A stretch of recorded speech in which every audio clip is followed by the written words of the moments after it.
Okay, so to start, you're going to start with a slip knot on your hook, and you're going to crochet with a standing single crochet over your elastic, and you're going to go over the tail of the yarn too because that just saves an extra step later.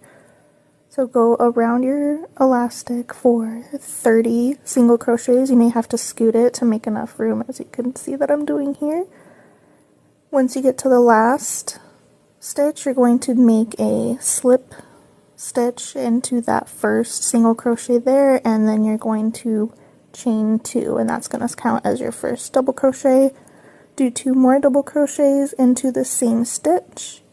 That's going to count as 3 double crochets in a cluster. Do 3 double crochets in every stitch around, so you should have a total of 90 double crochets.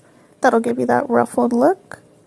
This is the last stitch there. Once you complete the last stitch, you're going to pull your yarn through and cut a long tail, maybe about a foot, and we're going to secure it with an invisible join so you don't have an ugly knot. So get your yarn needle, and you're going to insert your needle into the 3rd double crochet of that first cluster, just like you're inserting it as it was a hook. So get through both loops there, pull it through, don't tug it too tight, just make it look like the other stitches.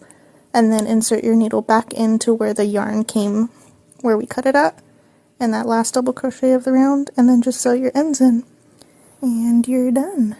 And I like to sew it in through the elastic part because it stays more secure, but once you have enough of that in there, you can go ahead and trim off the end.